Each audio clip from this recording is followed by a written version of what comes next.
All right. What is up, my creative family? Today we are talking about how to grate cheese. No.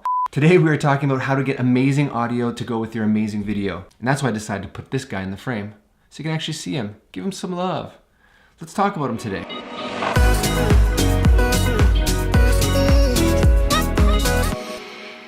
If it's your first time here, my name is Paul. I am a freelance cinematographer from Toronto, Ontario. I also own a production company where we shoot lots of corporate and commercial videos, a little bit of wedding as well. And this is a channel where we talk about filmmaking techniques, tips, tricks, and gear. So if that interests you, hit subscribe and that notification bell, and I'll let you know when we have new videos, which is usually weekly. Today I'm gonna be talking about 3 different ways that you can capture great audio during video. And for each type of mic, we're gonna talk about where you would use it, how it kind of works, as well as some tips to keep in mind when using that microphone. So let's get started. First with the on-camera shotgun mic. So right now I'm just using the Rode VideoMic Pro plugged into the Canon C100.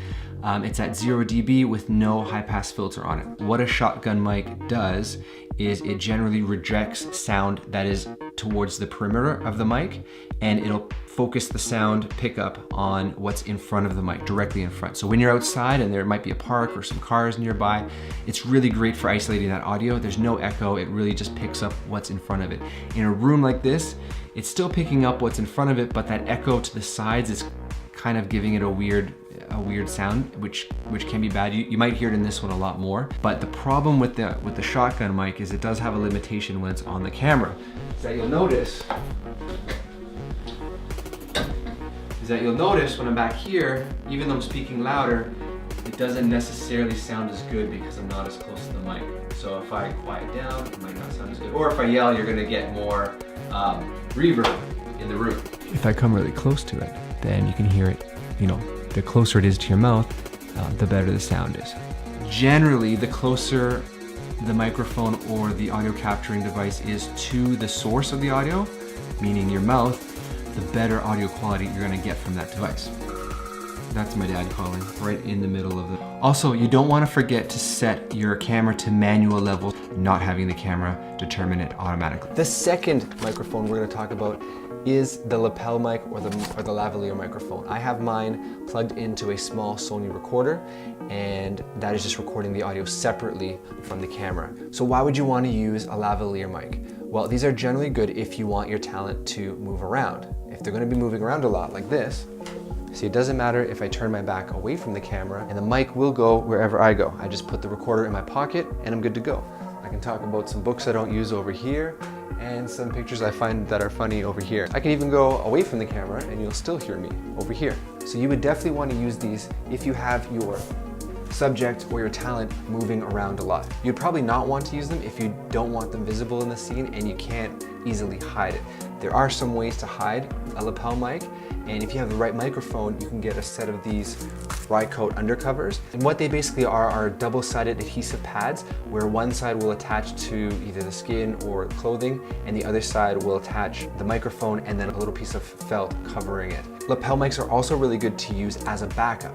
So if I had a talent on camera, maybe for an interview, I would throw the lapel mic either on the lapel or covered up under the shirt or the tie, and use this mic as a main mic. You almost always want to have a backup, and that's something we'll talk about in a second. Now, some things to remember when using a lapel mic is you usually want to have the lapel mic as open as possible. If you can put it on the outside of the clothing and it's not a distraction to the type of video you're trying to create, then that's great. If it's an interview setting and they know it's a produced interview, then you can generally get away with putting it on the side of the jacket or tie and or clothing like this, and it's not going to be distracting for the video.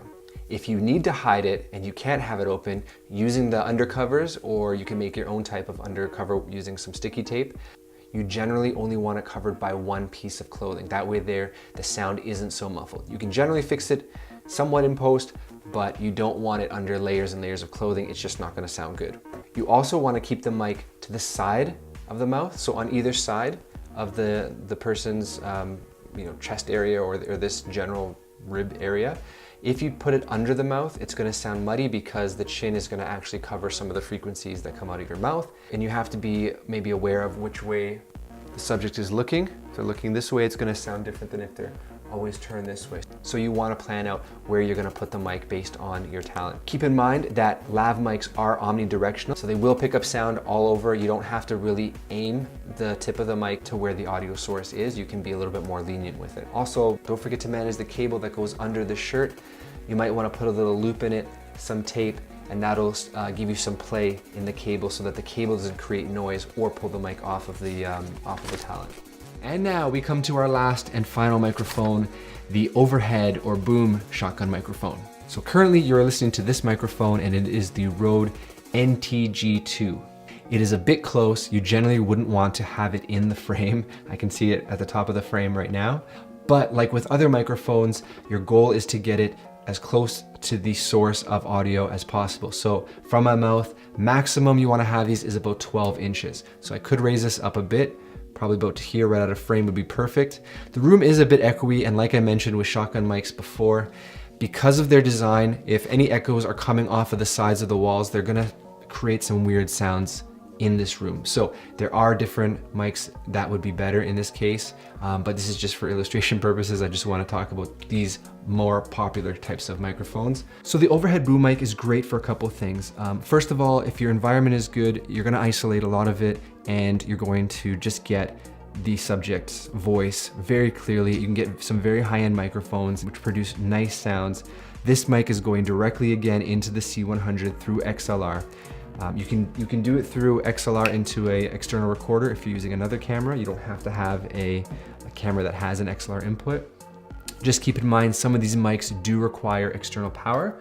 So this Zoom H5 does have phantom power, which is 48 volts, which is enough to power that microphone. This microphone itself as well actually has a battery inside of it, so you can get away without using phantom power. That's another story. We can talk about that. If anybody has questions, leave them below and I'll talk more about that. But certainly the audio quality is one of the pros to using a mic like this. You might want to use this option if it's just not possible to hook up a lavalier to somebody's clothing, or if it's just not the right environment for it. But generally they're used for interview settings because it's a controlled setting and you know what's gonna happen. You can put it on a boom pole and hold the pole and move it as you need it. That's great because you can really put the mic into the action where you need it to be, and you can switch it to the source if somebody else is speaking. Some things to keep in mind when using a boomed shotgun mic. Again, you wanna have it about 12 to 16 inches away from the person's mouth if you're recording someone talking. You can get creative, you can boom the mic from above, or you can flip it down and I would be able to boom it from maybe here, from where my computer is, so you can't see the microphone, and that's getting quite close to my mouth as well. So you can get creative from above, below. You generally want it angled towards the mouth, so I have it angled almost 45 degrees towards my mouth. Don't make the mistake that a lot of people do, which is point it straight down to the ground. Your sound is not gonna be great if your mic is pointing at the ground.